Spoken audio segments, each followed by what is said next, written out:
News tag Kannada, ನಿಖರ, ನಿರ್ಭೀತ, ನಿರಂತರ. ಬಳ್ಳಾರಿಯಲ್ಲಿ ಜಿಲ್ಲಾಡಳಿತ, ಜಿಲ್ಲಾ ಪಂಚಾಯತ್, ಕನ್ನಡ ಮತ್ತು ಸಂಸ್ಕೃತಿ ಇಲಾಖೆ ಹಾಗೂ ಮಹಾನಗರ ಪಾಲಿಕೆ ಬಳ್ಳಾರಿಯವರ ಸಹಯೋಗದೊಂದಿಗೆ ಶ್ರೀ ಛತ್ರಪತಿ ಶಿವಾಜಿ ಮಹಾರಾಜರ ಜಯಂತಿ ಆಚರಣೆಯ ಕಾರ್ಯಕ್ರಮ ಅದ್ಧೂರಿಯಾಗಿ ಮೂಡಿಬಂತು. ಸಂಜೆ ನಗರದ ಮುನ್ಸಿಪಲ್ ಮೈದಾನದಿಂದ ಶುರುವಾದ ಭವ್ಯ ಮೆರವಣಿಗೆಯಲ್ಲಿ ಹಿಂದ್ವಿ ಸ್ವರಾಜ್ಯ ಸಂಸ್ಥಾಪಕ, ರಾಷ್ಟ್ರ ಪುರುಷ, ಪರಕೀಯರ ದಾಸ್ಯದಿಂದ ಭಾರತವನ್ನ ರಕ್ಷಿಸಿದ ಮಹಾರಾಜ ಶ್ರೀ ಛತ್ರಪತಿ ಶಿವಾಜಿ ಮಹಾರಾಜರ ಭಾವಚಿತ್ರವನ್ನ ಹೊತ್ತ ಮೆರವಣಿಗೆಯು ಜಾನಪದ ಕಲಾ ತಂಡಗಳ ಝೇಂಕಾರದೊಂದಿಗೆ ಮಹಿಳೆಯರು, ಮಕ್ಕಳು ಸೇರಿದಂತೆ ಮರಾಠ ಸಮಾಜದ ಬಾಂಧವರು ಮೆರವಣಿಗೆಯಲ್ಲಿ ಸಾಗಿದರು. ಅನಂತರ ವೇದಿಕೆ ಕಾರ್ಯಕ್ರಮ ನಗರದ ಡಾಕ್ಟರ್ ಜೋಳದರಾಶಿ ದೊಡ್ಡನಗೌಡ ರಂಗಮಂದಿರದಲ್ಲಿ ನೆರವೇರಿತು. ಸಾವಿರಾರು ಸಂಖ್ಯೆಯಲ್ಲಿ ಸೇರಿದಂತಹ ಮರಾಠ ಬಾಂಧವರು ಕಾರ್ಯಕ್ರಮವನ್ನ ಯಶಸ್ವಿಗೊಳಿಸಿದರು.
ದೀಪ ಪ್ರಜ್ವಲನಗೊಳಿಸುವುದರ ಮೂಲಕ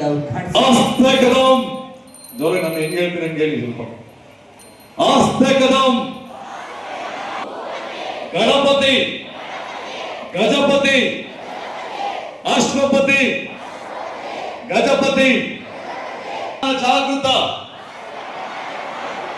ಅಷ್ಟಪ್ರಧಾನ ದೇಶಿತ, ನ್ಯಾಯಾಲಂಕಾರ ಮಂಡಿತ, ಶಸ್ತ್ರಾಸ್ತ್ರ ಶಾಸ್ತ್ರ ಪಾರಂಗತ, ರಾಜನೀತಿ ದುರಂಧರ,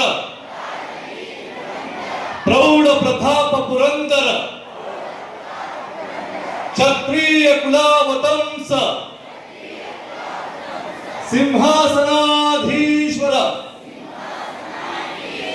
ರಾಜಾಧಿರಾಜ, ಯೋಗಿರಾಜ, ಶ್ರೀಮಂತ, ಯಶವಂತ, ನಾಮವಂತ, ಶ್ರೀಮಂತ ಯೋಗಿ, ಶ್ರೀ ಶ್ರೀ ಶ್ರೀ ಛತ್ರಪತಿ ಶಿವಾಜಿ ಮಹಾರಾಜ್ ಕಿ, ಶ್ರೀ ಶ್ರೀ ಶ್ರೀ ಛತ್ರಪತಿ ಶಿವಾಜಿ ಮಹಾರಾಜ್ ಕಿ, ಧರ್ಮವೀರ ಛತ್ರಪತಿ ಸಂಭಾಜಿ ಮಹಾರಾಜ್ ಕಿ ಜೈ. ಜಿಜಾವೋ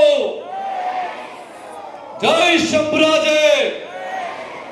ಓಂ ನಮಃ ಪಾರ್ವತಿ ಪತೆ ಹರ ಹರ ಹರ ಹರ.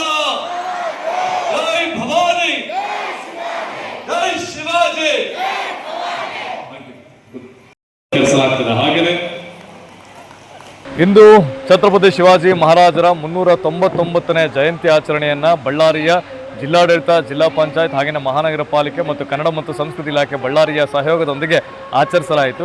ಬೆಳಿಗ್ಗೆಯಿಂದಲೂ ಸಹ ಮರಾಠ ಬೀದಿಯಲ್ಲಿರ್ತಕ್ಕಂಥ ಪಾಂಡುರಂಗ ದೇವಸ್ಥಾನದಲ್ಲಿ ನಾಮಕರಣ ಆಗಿರ್ಬೋದು, ಭಾಗವತ್ ಧ್ವಜಾರೋಹಣ ಆಗಿರ್ಬೋದು, ಹೀಗೆ ಅನೇಕ ಅರ್ಥಪೂರ್ಣ ಕಾರ್ಯಕ್ರಮಗಳು ಮೂಡಿಬಂದವು. ಹಾಗೆಯೇ ಸಂಜೆ 4 ಗಂಟೆಗೆ ಮೆರವಣಿಗೆಯನ್ನು ಬಳ್ಳಾರಿ ನಗರದ ಮುನ್ಸಿಪಲ್ ಹೈಸ್ಕೂಲ್ ಮೈದಾನದಿಂದ ಆರಂಭಿಸಿ ರಾಯಲ್ ವೃತ್ತ ಹಾಗೆಯೇ ಮೋತಿ ವೃತ್ತದ ಮಾರ್ಗವಾಗಿ ಮೆರವಣಿಗೆ ಅದ್ಧೂರಿಯಾಗಿ ಮೂಡಿಬಂತು. ಹಾಗೆಯೇ ಸಂಜೆ ಈ ಕಾರ್ಯಕ್ರಮದಲ್ಲಿ ಛತ್ರಪತಿ ಶಿವಾಜಿ ಮಹಾರಾಜರ ಆದರ್ಶಗಳ ಬಗ್ಗೆ ಉಪನ್ಯಾಸ ಕಾರ್ಯಕ್ರಮವನ್ನು ನಮ್ಮೊಟ್ಟಿಗೆ ಶ್ರೀ ಎಂ ಶಿವಾಜಿರಾವ್ ಅವರು ನೀಡಿದರು. ಹಾಗೆಯೇ ಈ ಒಂದು ಕಾರ್ಯಕ್ರಮದಲ್ಲಿ ಹಲವಾರು ಕ್ರೀಡೆಗಳನ್ನು, ಅಂದರೆ ಮಕ್ಕಳಿಗೆ, ಹೆಣ್ಮಕ್ಳಿಗೆ ಛತ್ರಪತಿ ಶಿವಾಜಿ ಮಹಾರಾಜರ ಜಯಂತಿ ಆಚರಣೆ ಸಲುವಾಗಿ ಕ್ರೀಡೆಗಳನ್ನು ಆಯೋಜಿಸಲಾಗಿತ್ತು. ಅವರುಗಳಿಗೆ ಬಹುಮಾನಗಳನ್ನು ವಿತರಿಸಿದ್ವಿ. ಹಾಗೆಯೇ ಶ್ರೀ ಛತ್ರಪತಿ ಶಿವಾಜಿ ಮಹಾರಾಜ್ ಕಪ್ 2026ರ ಕ್ರಿಕೆಟ್ ಟೂರ್ನಮೆಂಟ್ನ ವಿನ್ನರ್ಸ್ ಆಗಿರ್ತಕ್ಕಂಥ ಮರಾಠ ಯೋಧಾಸ್ ಹಾಗೆಯೇ ರನ್ನರ್ಸ್ ಆಗಿರ್ತಕ್ಕಂಥ ಶಿವಾಜಿ ವಾರಿಯರ್ ಸಂಡೂರು ಜೊತೆಯಾಗಿ 8 ಟೀಮ್ಗಳು ಈ ಒಂದು ಕ್ರಿಕೆಟ್ ಟೂರ್ನಮೆಂಟ್ ಭಾಗಿಯಾಗಿದ್ವು. ಆ ಎಲ್ಲ ತಂಡಗಳಿಗೆ ಬಹುಮಾನಗಳನ್ನು, ಪ್ರಶಂಸಾ ಪತ್ರಗಳನ್ನು ನೀಡಿ ಅಭಿನಂದಿಸಲಾಯಿತು. ಇನ್ನಿತರ ಸುದ್ದಿಗಳಿಗಾಗಿ ಕೂಡಲೇ ಸಬ್ಸ್ಕ್ರೈಬ್ ಮಾಡಿ ನ್ಯೂಸ್ ಟ್ಯಾಗ್ ಕನ್ನಡ.